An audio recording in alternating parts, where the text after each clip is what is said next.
आप सब लोगों को जय मसीह की। आइए हम लोग अपने अध्ययन में आगे चले। जैसा मैंने शनिवार की 9:30 का अध्ययन मैंने शुरू किया, उन 10 रास्तों के विषय में से 5वां जो रास्ता हमें बंद करना है, अपनी शादीशुदा जीवन और अपनी शादी को बचाने के लिए।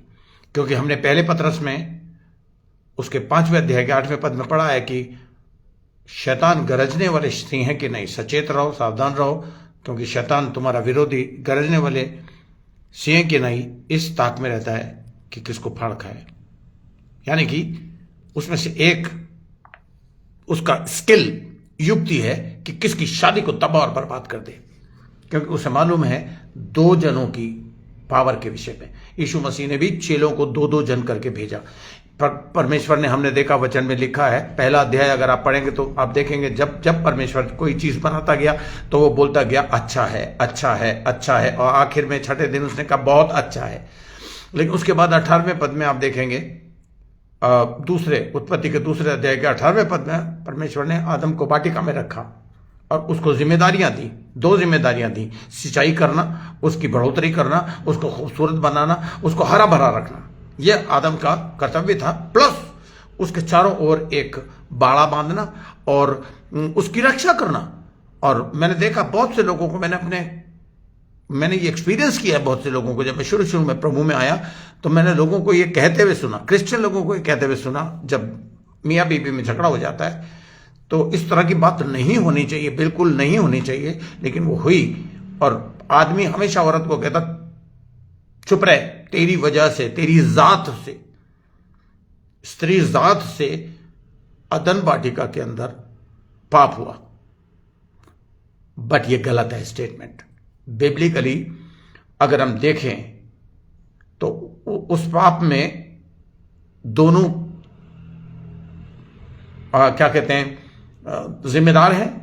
लेकिन मैं जहां तक समझता हूं, बाइबल को पढ़ने के बाद, आप उस मामले में मेरी ओपिनियन से अगर आप एग्री ना करें तो कोई बात नहीं है, लेकिन बाइबल में साफ लिखा है कि परमेश्वर ने कहा कि इस अदन वाटिका की तू रक्षा करेगा।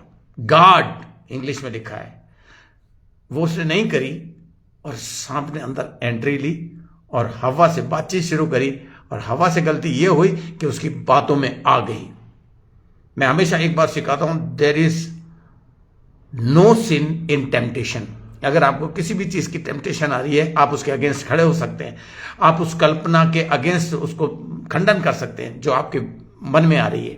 There is no sin in temptation, but there is always sin in a temptation. पहले टेम्पटेशन आएगी और फिर उसके बाद अटेम्पटेशन, यानी कि पहले आपको टेम्पटेशन यानी कि आप परीक्षा में पड़ जाएंगे और उसके बाद उसको, जिस चीज के लिए परीक्षा में आपका विरोधी आपको डाल रहा है, आपको टेम्पटेशन में डाल रहा है, जब आप उस पर अटेम्पटेशन यानी कि जब उसे अटेम्प्ट कर लेंगे, जब आप उस काम को कर लेंगे जो आपके दिमाग में वो डाल रहा है परमेश्वर के वचन के विरोध, तो वो पाप है। तो आज हम अपने अध्ययन में आगे जाएंगे छोटी सी प्रार्थना करके। पिता परमेश्वर, मैं तेरा बड़ा धन्यवाद करता हूं कि मैं अपने शरीर को, अपने जबान को, अपने मुंह को, अपनी आवाज को पवित्र आत्मा तेरे हवाले करता हूं, ताकि बोलने वाला मैं नहीं परंतु तू मुझ में से होके बोले। और ये जो सुन रहे हैं इनकी सहायता कर। Holi spirit please help them कि वो इसको ना केवल सुने परंतु उस पर चलने वाले बने और बार बार इस बात को तेरे सेवक के द्वारा जो सिखाया जा रहा है उसको बार बार सुने और उसको अप्लाई करें अपने जीवन में, और उस रास्ते को बंद करें जहां से शैतान आने की कोशिश करके इनकी शादीशुदा जिंदगी को तबाह और बर्बाद और टुकड़े टुकड़े करना चाहता है। मैं इनके विवाहित जीवन को, जो शादीशुदा लोग हैं उनके विवाहित जीवन को आशीष देता हूं और सहायता कर पवित्र आत्मा कि वो इस बात को समझें, यीशु मसीह के नाम से, आमीन। आज हम फिर वहीं से शुरू करेंगे जहां मैंने आपको पहले अदन वाटिका के बारे में बताया। मैंने आपको बताया आदम की जिम्मेदारी थी। आज मैं ये बताने की कोशिश कर रहा हूं कि हर पति की ये जिम्मेदारी है कि अपनी शादीशुदा जिंदगी की रक्षा करने के लिए हर किस्म की युक्तियों का इस्तेमाल करे, जैसा कि आपका विरोधी शैतान युक्तियों का इस्तेमाल कर रहा है। अब पति की जिम्मेदारी यही है। आज मैं आपको उसको थोड़ा सा, और मैं पहले उस पद को टच करूंगा जहां हम पिछली दफा रुक गए थे, और वो पद है नीति वचन, उसका 24वां अध्याय। देखिए दूसरे गार्डन का जिक्र आ रहा है। मैं आलसी के खेत, नीति वचन 24वां अध्याय का 30वां पद मैं पढ़ रहा हूं। 30वां पद, मैं आलसी के खेत के पास से और निर्बुद्धि मनुष्य की दाख की बारी के पास से होकर चला जाता हूं। बारी, अब मैं again, it is not written clearly in the Bible, but garden of Eden is a type and shadow of this world.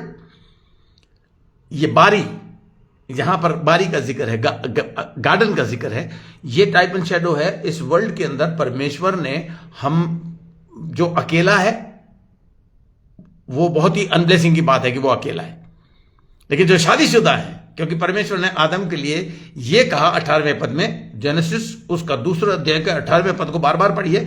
परमेश्वर की ये इच्छा है कि आदम का अकेला रहना अच्छा नहीं। आज बहुत सी सेवकाइयां शादी के खिलाफ बोलती हैं, गलत बोलती हैं, रॉन्ग डॉक्ट्रिन से। ध्यान रखिए, परमेश्वर ने स्टार्टिंग ही एक से करी और उसके बाद दो को शामिल करके संसार आगे बढ़ा। अब ये दाग की बारी, वो कह रहा है, मैं अब इसको आप दूसरे तरीके से लिए, मैं चलते चलते एक विवाहित पति और पत्नी के घर की तरफ मैंने क्या देखा। मैं आलसी के खेत के पास से निर्बुद्धि मनुष्य की दाग की बारी के पास से होकर जाता था। आलसी, जो मनुष्य अपनी मैरिज को, मनुष्य, again repeatedly I am talking to a man needs to guard his marriage, और उसको काम करता है, कुछ ना कुछ जतन करना है उस मैरिज की रक्षा करने के लिए। लेकिन क्योंकि वो आलसी है, तो मैंने क्या देखा, बारी के पास से होकर जाता था तो क्या देखा, 31वां पद, तो क्या देखा कि वहां सब कहीं कटीले पेड़ भर गए हैं और वह बिच्छू पेड़ों से ढक गई है, और उसके पत्थर का बाड़ा गिर गया। स्ट्रांग बाड़ा जो किसी समय में बना दिया गया था, वो गिर गया है। किसने गिरा दिया है? शैतान ने। शैतान आपकी शादीशुदा जिंदगी में घुसने की कोशिश कर रहा है, जगह ढूंढ रहा है, होल ढूंढ रहा है। ये देखिए, और वो आपके जीवन में, यहां पे जो लिखा है कि कहीं कटीले पेड़, वो आपके जीवन में ये परेशानियों को दर्शाते हैं, मुसीबतों को दर्शाते हैं।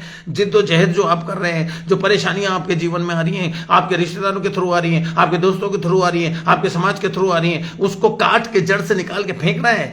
कटीले पेड़ भर गए थे, बिच्छू पेड़ों से ढक गई थी, और पत्थर का बाड़ा जो सिक्योरिटी थी वो टूट गई थी। तब मैंने देखा और उस पर ध्यानपूर्वक विचार किया। हाँ, मैं देखकर मैंने शिक्षा प्राप्त करी। देखिए, हमें भी इस पद को देख के ये शिक्षा प्राप्त करनी है कि अगर शैतान आपके जीवन में घुस गया, आपकी दाख की बारी में, आपकी शादीशुदा जिंदगी में घुस गया, तो वो आपके टुकड़े टुकड़े टुकड़े कर देगा। और मैं आपको ये बताना चाह रहा हूं कि बाद में आप ये कंप्लेन करेंगे, ओ माय गॉड, शैतान ने हमारे पर अटैक कर दिया और हमारी शादीशुदा जिंदगी को तबाह बर्बाद कर दिया। बट जिम्मेदार आप हैं। आपने बजाय कंप्लेन करने के, आपने उसको बड़ी ध्यानपूर्वक उसकी सुरक्षा करने के बजाय आपने उसको अंदर आने दिया, जैसा कि आदम ने उस अदन वाटिका में करा। और जो वो क्या कर रहा था, बाइबल में कहीं जिक्र नहीं कि what he was doing in the garden. He was suppose to guard the garden. वो उस बारी की रक्षक था। उसको परमेश्वर ने अपॉइंट किया था कि तुझे रक्षा करना है। कम ऑन हस्बैंड्स, अगर आप मेरी बात को सुन रहे हैं तो मुझे नहीं लगता कि आपको बुरा लगेगा, परंतु आपको समझदारी के साथ देखना है मेरी शादी को किसके द्वारा। देखिए, कई दोस्त होते हैं, कई रिश्तेदार होते हैं दुनिया के अंदर। एक आपने कहावत सुनी है कि पति पत्नी के बीच में जो बोले वो महाबेवकूफ, महामूर्ख है। Don't allow anyone to come in between you both. परमेश्वर ने जिन्हें जोड़ा उसे कोई कोशिश। और मैं आपको बार बार बिलीवर्स, आप लोगों को इनकरेज करूंगा कि जब हस्बैंड वाइफ का कुछ भी झगड़ा हो रहा है, कुछ भी मनमुटा हो रहा है, कुछ भी ऐसी चीज हो रही है, आप बीच में से हट जाइए। दे विल सेटल डाउन, वो अपने आप वर्कआउट करेंगे। उनको करना है, क्योंकि सिंचाई करने का मतलब है उस बारी को खूबसूरत बनाना और उसको आगे ले जाना, उसको खूबसूरत बना के और परमेश्वर के सामने ये बताना कि मैं आलसी नहीं हूं, मैं इसमें काम कर रहा हूं। अब देखिए, हम पढ़ेंगे जल्दी से सब उपदेशक, इसके बाद ही क्या कहते हैं, सब उपदेशक की किताब है। और सब उपदेशक का मेरे साथ आप खोल लीजिए चौथे अध्याय का 12वां पद। चौथे अध्याय का 12वां पद मैं आपके लिए पढ़ूंगा, जहां पर लिखा है, फिर यदि 2 जन एक संग सोए तो एक, सॉरी 9वें पद से मैं पढ़ूंगा, 9वें पद से। एक से 2 अच्छे हैं, क्योंकि उनके परिश्रम का अच्छा फल मिलता है। आपके परिश्रम मतलब आपको परिश्रम अपनी मैरिज के अंदर दोनों को अलग अलग, पति को परिश्रम करना है, पत्नी को उसकी सहायता करना है, क्योंकि परमेश्वर ने पत्नी सहायक के रूप में दी। ओके, क्योंकि यदि उनमें से एक गिरे तो दूसरा उसको उठाएगा। क्या आप अपनी पत्नी को और क्या पत्नी आप अपने पति को गिराने की कोशिश कर रही हैं? आज इस दुनिया के अंदर तबाही और बर्बादी मचा दी है शैतान ने, इस कीड़े ने, इस शैतान ने, क्योंकि पति को पत्नी से अलग करके पूरे परिवार को तोड़ डाला है। हर तीसरे घर में आज ये देख लीजिए, हर तीसरे घर के अंदर पति जिसको बाहों में लेके अपनी पत्नी को हमेशा बाहों में लेना चाहिए वो, और गलत शिक्षा देता है। हव्वा को सजा इस जब परमेश्वर ने दी तो ये कहा, क्योंकि तूने इस शैतान की बात को सुना, क्यों तूने इसको तवज्जो दी, ध्यान से सुना और इससे वार्तालाप करी, इसलिए तू बच्चा जनेगी, पीड़ा दूंगा मैं तुझे, उसमें पीड़ित होएगी तू। See because she paid attention. Come on wives, be very careful. कभी कभी आपके पति को आपके जीवन से परमेश्वर को हटाने में आपके पति को इस्तेमाल कर लेगा शैतान। उसके मुंह से वो बोलेगा, नहीं नहीं चर्च जाने की कोई जरूरत नहीं है, मैं चर्च नहीं जा रहा, तुझे जाना है तो तू जा। ये सब बेकार की दकियानूसी बातें हैं। आप उसे बोल दीजिए शराब, बोलिए प्यार से, मैं थोड़ा गुस्से में बोल रहा हूं, पर आप बोलिए उसे, नहीं ये बात वचन के विरोध में, ना पति पत्नी की बात सुने, ना पत्नी पति की बात सुने, जो वचन के विरोध में हो। और वचन के विरोध, अब देखिए यहां लिखा है, यदि उनमें से एक गिरे तो दूसरा उसको उठाएगा, परंतु हाय उस पर जो अकेला होकर गिरे और उसका कोई उठाने वाला ना होगा। परमेश्वर की इच्छा ही नहीं है कि कोई अकेला रहे। फिर यदि 2 जन एक संग सोए तो वे गर्म रहेंगे, परंतु अकेला क्यों कर गर्म रह सकता है? यदि कोई अकेला पर प्रबल हो तो हो, परंतु 2 उसका सामना कर सकेंगे। जो डोरी 3 तागों से बटी हो वो जल्दी नहीं टूट सकती। ये मैंने पिछली दफा भी आपको बताया था। You know, when you are together, and मैंने आपको बताया था कि आप, आपकी पत्नी और तीसरा कौन? पवित्र आत्मा। हालेलुया। आप दोनों के बीच में देखिए, मैं हमेशा बोलता हूं कि हम लोग बोलते हैं कि मेरी मैरिज क्रिश्चियन मैरिज है। क्रिश्चियन मैरिज नहीं है, क्राइस्ट इन मैरिज है वो, Christ in you, right? Christ Christ Christ. So if आपकी मैरिज में अगर यीशु मसीह है तो आपको एक तरफ से पति को पकड़ेगा, दूसरे हाथ से वो पत्नी को पकड़ के रखेगा। Christ is in between 3। आप तीसरे को अगर आप रखेंगे, वचन को अपने बीच में रखेंगे, परमेश्वर को, इसका मतलब है वचन को बीच में रखने का मतलब परमेश्वर को बीच में रखना, प्रभु यीशु मसीह को बीच में रखना, पवित्र आत्मा को बीच में रखना।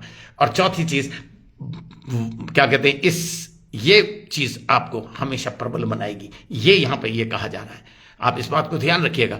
अब मैं आपको कुछ आप ध्यान रखिए, शैतान बराबर कोशिश कर रहा है कि आपकी मैरिज जो है अफेक्ट करे और उसके उड़ते हुए तीरों को का सामना ना करे और टूट के बिखर जाए। अब मैं आपको बार बार इनकरेज करूंगा और मैं आपको ये भी बताना चाहता हूं कि आप दोनों के फाइनेंस पर भी वो डंक मारेगा। तो मैं आज आपको कुछ प्रैक्टिकल चीजें बताना चाह रहा हूं जो आप पेंसिल से लिख लीजिए। 6 बातें पति और पत्नी के लिए, और जिनकी शादी नहीं हुई है आप अभी से ही सीख लें तो बहुत अच्छा है आपके लिए। नंबर 1, पहली चीज मैं आप मेरे साथ जल्दी से लिखिए, जो प्रैक्टिकल बात है जिससे आप सिंचाई कर सकेंगे और अपनी मैरिज की रक्षा कर सकेंगे। और मैं रिकमेंड करूंगा, और आप मुझसे मत पूछिएगा कि आपने इस बात का, किसी हद तक मैंने इन 6 बातों का बहुत ध्यान रखा, और जब मैंने उन बातों का ध्यान नहीं रखा, जब मैं उन बातों से हट गया, और तो शैतान मेरी मैरिज में, मेरी और मेरे पत्नी की मैरिज में घुस गया और तबाही और बर्बादी मचा दी, और मुझे खुद को इस्तेमाल कर लिया। मैं आपको बता रहा हूं honestly. So you need to be very extraordinary careful, very extraordinary careful. पहली चीज, नंबर 1 लिखिए, प्रे टुगेदर। मैं आपको इंटरसेसरी प्रेयर करने की बात नहीं कर रहा। प्रेयर टुगेदर का मतलब है आंख खुलते ही, उठते ही दोनों हाथ में हाथ लेके 1 मिनट भी प्रार्थना करेंगे। हे पिता, आज हम तेरे अपनी शादी को तेरे हाथ में सौंपते हैं, और हे पिता, आज तू हमें हमारी सहायता करना, और हे पवित्र आत्मा, हम दोनों के बीच में तू है, पिता है, पुत्र है, पवित्र आत्मा है, वचन है, और हम वचन पे चलने वाले बनेंगे, और जैसा वचन हमको बताता है। मैं, बहुत से लोग इस प्रार्थना को ये समझ रहे कि इंटरसीड नहीं, 2 मिनट, 3 मिनट, 5 मिनट की प्रार्थना। मैं और मेरी पत्नी जब मेरी सेवकाई शुरू हुई तो हम दोनों मिलकर प्रार्थना करते थे, और कभी कोई जब कुछ ऐसी गड़बड़ हो जाती थी जिसमें हम सुलझा नहीं पाते थे, तो कई बार हमने ऐसा भी किया है कि हम कागज पे लिख के एक काइंड ऑफ लॉटरी टाइप लिख के कि देख परमेश्वर पिता, हम अभी इस टाइम इतना ज्ञानी नहीं है, तो तू हमारी सहायता कर, और जो चीज, सॉरी यहां पर थोड़ा सा इंटरनेट आज थोड़ा स्लो चल रहा है, तो बीच बीच में अगर रुक जाए तो आप घबराइएगा मत। तो हम लोग क्या करते थे, दोनों मिल के प्रार्थना करते थे। Number 2, share the word of God with each other. कैसे? अब आप कहेंगे पास्टर सैन ये कैसे मुमकिन है? आप वचन अलग से पढ़िए, आपकी पत्नी अलग से वचन पढ़े या सुने, और फिर आपस में बातचीत, आपस में वचन पढ़ें, एक दूसरे के साथ शेयर करें। जैसे कि मैं उदाहरण के तौर पे, पति कह सकता है अपनी पत्नी से कि मैंने भजन संहिता 119 पढ़ा, उसमें फलाने पद ने मुझे बड़ी ब्लेसिंग की। पत्नी कह सकती, मैंने गलतियों की पुस्तक या इब्रानियों की प्रतीक हमें सिखा रहा है, मैंने उसे पढ़ा, उसमें मुझे ये आशीष मिली। सो दोनों के बीच में जब प्रार्थना आ जाएगी, जब वचन आ जाएगा, तो उनका रिलेशन स्ट्रांग हो जाएगा। हालेलुया। और वो दोनों के दोनों साथ, ओके, आई एम सॉरी, ये आज कनेक्शन बहुत ही स्लो चल रहा है। ओके, बहुत फ्रूटफुल रिश्ता हो जाएगा, क्योंकि आप वचन एक दूसरे के साथ डिस्कस करेंगे। चाहे फोन पे, आप ऑफिस जाके भी फोन पे 5 मिनट में, फालतू की बात नहीं, वचन का डिस्कशन। इससे आप स्पिरिचुअली आगे बढ़ेंगे। आप ये देखेंगे कि परमेश्वर आपकी मैरिज में यही वचन जो है, और पवित्र आत्मा एक फ्रूटफुल रिलेशन में आपके शादीशुदा जिंदगी को कन्वर्ट कर देगी। हालेलुया। ओके, उसके बाद मैंने यहां पर ये नोट्स, अब देखिए, मैं आपको वचन के विषय में थोड़ा सा ही बताना चाहूंगा। मेरे साथ निकालिए नीति वचन, फिर से आप नीति वचन में चले जाइए, उसका 30, नीति वचन का 30, नीति वचन उसका 30 का मैं चाहूंगा आपके लिए, मैं पढ़ूंगा 5वां पद। ईश्वर का एक एक वचन ताया हुआ है, और वह अपने शरणगतों की ढाल ठहरता है। ढाल, आपको वचन आपके लिए ढाल बन जाएगा शैतान के तीरों को बर्दाश्त करने के लिए। इसलिए आप जितना हो सके, जब आप आपस में बातचीत करें, तो वचन का जिक्र करें कि आज परमेश्वर ने आपको, परमेश्वर, हालेलुया। पिता, मैं इस कनेक्शन को यीशु मसीह के नाम से करेक्ट करता हूं, और इसके स्लोनेस को हटाता हूं। आप देखिए, जब आप आपस में डिस्कस करेंगे, वो वचन ब्लॉक का काम करेगा, आपकी शादीशुदा जिंदगी में ब्लॉक बन जाएगा, और शैतान वहां से आ नहीं सकता। Now number 3, talk to each other. लिखिए आप, टॉक टू ईच अदर। अब आप कहेंगे पास्टर साहब क्या बातें करें, क्या बातें करें? कुछ भी बात करो, पर बात जरूर करो, लेकिन शांति से करो, मेल मिलाप से करो, अपने बच्चों के बारे में डिस्कस करो, अपने आने वाले फ्यूचर के बारे में डिस्कस करो, और क्या कहते हैं, कुछ भी ऐसी चीज जो आपको आपके ध्यान में आती, 5 मिनट 10 मिनट की टॉक एक दूसरे के साथ डेली, एवरी। वेल, आज कनेक्शन बहुत ही दिक्कत कर रहा है। एनीवे, आपस में बातचीत करना बहुत ही ज्यादा जरूरी है, क्योंकि शैतान को अगर हम क्या कहते हैं, ये तीसरा पॉइंट जो मैं बता रहा हूं, अगर हम ये नहीं करेंगे और अगर लैक ऑफ कम्युनिकेशन हमारे बीच में होगी, बातचीत करने की अगर कमी होगी, तो शैतान 1 मिनट के अंदर, अगर आपकी कम्युनिकेशन में गैप आ जाएगा तो शैतान उस गैप में बीच में घुस के आपकी शादी को तोड़ देगा। चौथी चीज मैंने यहां पर एक खुदा खादिम से सीखा है, रिक्रिएशनल, कुछ ऐसी चीजें करें आपस में जो थोड़ी सी नई सी, अद्भुत सी, अजीब सी चीज। ये खुदा के खादिम से मैंने अभी हाल में थोड़े समय पहले ही सीखा है। जैसे कि हम कैसे कुछ रिक्रिएशनल का मतलब है, मेरा मतलब जैसे कुछ ऐसी चीज जो आमतौर पे हिंदुस्तान में नहीं होती। हम लोग क्या करते हैं, अक्सर तो नहीं करते, हर यहां हिंदुस्तान में, हमारी कंट्री में थोड़ा सा मुश्किल है, लेकिन हम क्या करते हैं, जब हमारी गेट टुगेदर होता है बच्चों के साथ, तो हम ताश खेलते हैं, ब्लफ खेलते हैं, अच्छा गेम, नॉट जुआ, बट बहुत इंजॉय करते हैं 4-5 दिन तक, एक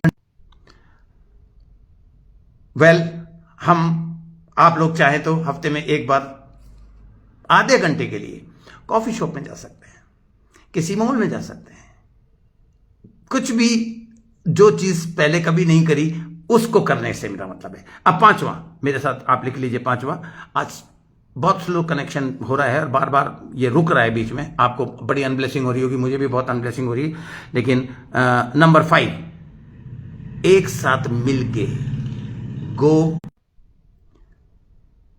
एक साथ मिलके एक मैरिज का ब्रेक लेके 2 दिन के लिए, 1 दिन के लिए, 3 दिन के लिए पैसे इकट्ठे करें और टूर पे जाएं, बाहर जाएं, क्या कहते हैं, एक दूसरे के साथ पूरा का पूरा समय गुजारने की कोशिश करें। शैतान कभी आपके अंदर नहीं आ सकता, आपके मैरिज के अंदर कभी नहीं आ सकता अगर आप ऐसा करेंगे। छठा बहुत इंपॉर्टेंट पॉइंट है, छठा पॉइंट है, ऐसे लोगों के साथ रिश्ता बनाएं जिनकी शादी सफल और कम, ऐसे आपके जो मेल जोल हैं, शादीशुदा कपल, आप लोग ऐसे लोगों से मिलें जिनकी ऑलरेडी शादी सक्सेसफुल है। मैं वजन से आपको बताना चाहता हूं, ये एक ऐसा पॉइंट है जो मैंने अभी हाल में 2 महीने पहले सीखा, और मैंने ये फैसला किया कि मैं अब जब इस उम्र में भी सीखा है तो मैं इस बात का ध्यान रखूंगा।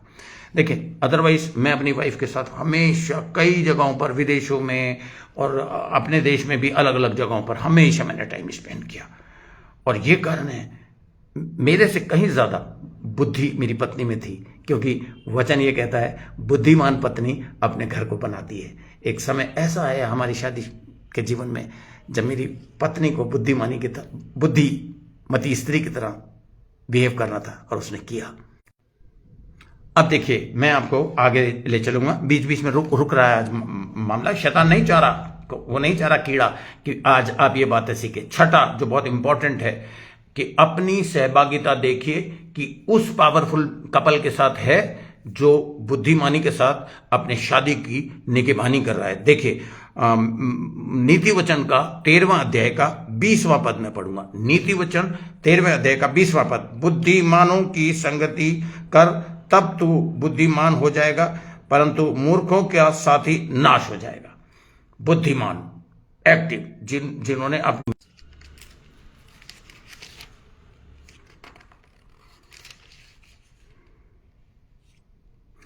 ओके, देखिए, आज कनेक्शन बार बार बिगड़ रहा है, तो मैंने आपको पद बता दिया, तो आपको ध्यान रखना है कि आपकी संगति किसके साथ है।